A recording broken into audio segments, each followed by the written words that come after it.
This is Anarchast. Welcome to another edition of Anarchast, your home for anarchy on the internet. We're down in Salta province, Cafayete in Argentina. And I'm here with a good friend of mine, Pete Kofod, who's an anarchist, and he's down here visiting La Estancia de Cafayete, Doug Casey's little libertarian enclave here in Cafayete. And it's a pleasure to have you on, Pete. It's good to be here, Jeff. Thank you for having me. Oh, no, it's my pleasure. We were friends, so we're just hanging out anyway, so this is just like hanging out for us. So really, the first thing I always ask everyone, you know what I'm going to ask you, is how did you become an anarchist? That's a great question, Jeff. I think that probably, like many people, I came to it indirectly, right? So that means that I had a position that is probably more common, a state position. In my case, it was what's commonly termed neocon. I believed in free markets, but I believed in a certain degree of militarism because I believed that the cause was just, and that therefore, because the cause was just, collateral damage was accepted. Without getting into too many details, I sort of, through personal experience, come to look at life a little differently, and really slowly moved through the neocon to minarchist, and then finally realizing that, it's not that I want no governments, it's that I want 7 billion governments, right? Everybody should be a government of one. Everybody is sovereign. And that's sort of the move that I took. That's interesting. Was there anything that woke you up? Did you read any particular books or anything? Actually, I got a chance to visit war-torn environments on the state's dime. Let's just say that. And as a result, saw the incredible waste, saw the opportunity cost that's never addressed whenever the state gets involved. They always talk about the benefits, but they never talk about the 10 times cost that benefit incurred. And so that's kind of sort of what it was. I mean, I've traveled through various continents where I've seen strife, war, violence, and invariably it's always a function of the state. And so the irony is that the state claims that they're doing it for peace, yet they're the purveyors of war, and they're the purveyors of misery. And when you see that, you say, I came here to make it better. And basically, it's the equivalent of saying, I'm going to fix your expensive crystal with this hammer. And and all it leaves is a big mess, and that's what we've done. Mess in human lives, mess in productivity, and so that's kind of the position. Yeah, bombing for peace is like fucking for virginity, right? Well, yeah, I don't know if I put it like that, but it's hard to argue with it. And so you've been living in the U.S. and you're looking at that. Well, I know you've bought a place down here, and you're looking at possibly moving down here at some point soon. That's correct. What's driven that to occur? Well, the place is absolutely stunning, and those of your subscribers that haven't had a chance to come down here, pictures just do not do it justice. It is something that you really need to experience. And the people are just really spectacular. In fact, that's really what attracted me. There are a lot of beautiful places in the world. I mean, this is certainly not the only one. And I would say that Argentina as a country certainly doesn't qualify as a free market haven. But it is an environment in which people that believe in peace, free market, and live and let live have sort of decided, largely because of Doug Casey's vision, to come together and create an environment that will allow them really to live to the most of their ability and really achieve their self-actualization from a, I guess, sort of like cultural perspective. And the conversation's always spectacular here. You can really meet anybody here, and you will walk away so much more enlightened by any conversation and by any measure. That was what really amazed me. I'm used to being one of the smartest guys in the room, and that is certainly not the case when I come here. Yeah, it's the same for me, but it's a real pleasure to be around all these kind of people. one of the things that I've really enjoyed, having 2 kids of my own now, and you have 2 children as well, is how many people do have kids and are coming down here with their kids. And so are you planning on some sort of I think you already are homeschooling. Are you going to continue that on down here? Absolutely. We've been homeschooling our children for several years now, and even something like that is considered radical by most people's standards, when in fact now it's just a regular part of our lives. And what people, the things that I typically hear from people is, oh, I could never teach my children or whatever. To a certain extent, maybe that is the case, but there are so many alternatives within the homeschooling environment where you don't even necessarily have to be the teacher. You can come together in collective environments, and everybody has something to teach. Now, to be honest with you, if they subscribe to the Anarchast, I believe, without a doubt, that they have something that they can teach their children and many other children. So if it's something that you would like to do, but you're sort of concerned about it, my recommendation is maybe just start doing it a little bit extra on that little bit of time that the state gives you your children back. Maybe just sit there and try to figure it out. How can I teach my kids a little bit on the side? And what you may find very quickly is that the 30 or 45 minutes that you spend with your children is actually more educational than the 8 hours that they're spending in a variety of institutions where they're basically being taught to the lowest common denominator. I never cease to be amazed by homeschool kids. They're almost always way smarter than kids who are taught in government and public schools. Almost always. I saw homeschooled children recently at a mining conference in Spokane, and he had 8 children, and the 13-year-old girl was going around to all the companies questioning them about their drill results. Like, this is a 13-year-old girl, and she was serious. She was actually asking more serious questions than a lot of the real investors who were there.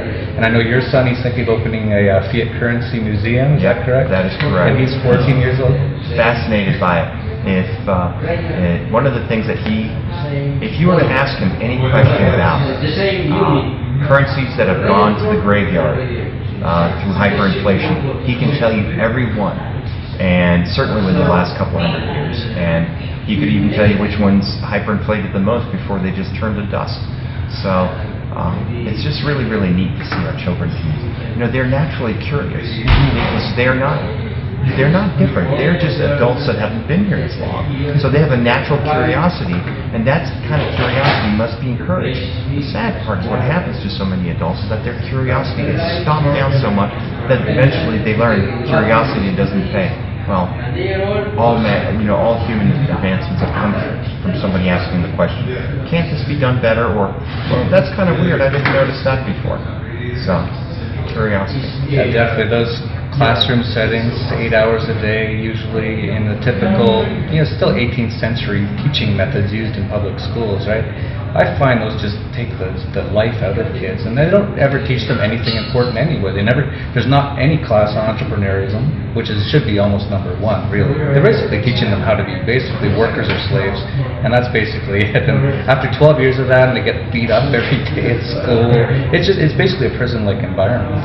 And that's also another thing they're sort of teaching them, is to get ready to be in prison, because that's where a lot of them will be going afterwards. So it's just terrible. But I know you're from Denmark originally. I am. And I always find that country interesting because it's one of the 2 top countries I always hear from socialists. That's the 2 countries they say proves that socialism works. And I know you have some interesting thoughts. Tell us what how you would reply to a socialist who says that. Well, the thing that's important to understand is that free markets by themselves do not generate wealth any more than socialism generates wealth. Productivity generates wealth. And so if a society is productive, they become wealthy. Let's go ahead and go to the opposite end of the spectrum. Let's take a country like Somalia. Somalia, I would say, is largely free market. There's certainly very little government intervention. Not a very productive society, so not a very wealthy society. But whereas Denmark, as a country, tends to be, the society tends to be a very productive society. And so the productivity is what has generated their wealth. Now, I mean, you obviously know where I stand on the position of socialism, but another thing that's sort of interesting about the socialism in Denmark is they have essentially limited largely to services that most people benefit from, right? So whether that makes it the most efficient, I certainly don't believe that makes it the most efficient, because it still makes it, a one-size-fits-all. But it has not ended up being as corrupt and where you have these ridiculous handouts, because that's where productivity really gets stymied, when capital is moved, is misallocated because of some socialist pet project or how he sees the world. So that's basically why I believe that's the case, because let's face it, the vast majority of very socialist countries, let's take Greece for example, they're not doing so well. And it's the exact same mentality. The difference is in productivity. That's what counts. It's interesting. So you more than most people I know would probably call yourself an anarcho-capitalist. Absolutely. Because you're talking more about capitalism, free markets, and you're even talking about the anarchist side of things. Am I correct on that? That is absolutely correct. I mean, the reason that when I call myself an anarcho-capitalist is because I believe that the state largely misallocates capital, and they do it through, let's take something like the most destructive component, or the most destructive influence to wealth, or the biggest destroyer of wealth, and that's war. War destroys wealth. And how does it destroy wealth? It does it three different ways. First, it misallocates production towards the manufacturing of equipment, capital goods, and consumer goods that now are not being used for further productivity and human happiness. Let's take bombs, tanks, bomber airplanes, etc. Then we take a large workforce and we train them to do nothing but once in a while go out and destroy stuff. And then when we actually do it, then we go out and destroy stuff. So there's three steps progressively towards further destruction. And so the argument for a peace dividend is a joke, because by the time that it's like saying, how do you make a small fortune? Well, you start with a big one, right? So that's what they say. Look, this war, left us with a small fortune, but we have to spend a big fortune on it. So that's, an anarcho-capitalist recognizes the immorality of war, and so that's my position. Well, you've gone through a lot of it, I know, in your time with the military. So it's great that you've lived it and you've learned from it, and because of that, you can help others to sort of understand some of the things you've learned, so they don't have to go off and die in some of these places to find out what's actually going on. The thing that's so important to understand about it is that there's a big difference between somebody that is anti-war and somebody that rejects violence at all costs. I do not reject violence at all costs. I firmly believe that not only is it your right, I think it is your moral obligation to protect your body and protect your property, and to do so in a measured fashion, because let's face it, there are always going to be those who are either psychopaths or sociopaths who refuse to respect those boundaries, and those boundaries therefore have to be defended. The exact flip side of that says that if you maintain that right to defend yourself, you automatically do not have the right to encroach upon somebody else. So to say that you are for defending yourself, you've automatically repudiated the right to attack somebody else as a preemptive, in a preemptive fashion. Yes, many people, statists especially, say that people are bad and that's why we need a government. But of course, a government is just made up of people, and so it's a very circular argument. And what you were saying about sociopaths and psychopaths, where do they usually end up? In the government. Well, the thing is, the point that you call out there is very true. But let's go ahead and take a step back. The argument that most people are bad is patently false, because how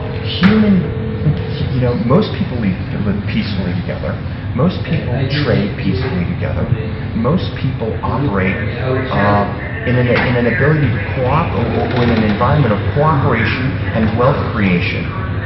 So how does that mean that most people are bad? I mean, if you look at human progress over the last thousand years, every time that there's significant progress, it was done through peaceful research and collaboration. Yeah, And the worse that people are, usually it's because of the state. If you look at the Soviet Union or Nazi Germany times, a lot of people were acting very strange and doing very bad things, and it's because of how the state kind of skews us. If we live in a very free market, then we don't have all those sort of problems. A lot of the problems I see when I go to the U.S., for example, you see a lot of homeless people and a lot of really crazy people. I think that the state caused a lot of that. Well, obviously the state caused a lot of impoverishment through the central banking and all that sort of stuff. And then secondly, I go crazy when I go there. There's so many rules. You feel like you're a rat in a cage, and humans aren't meant to live that way.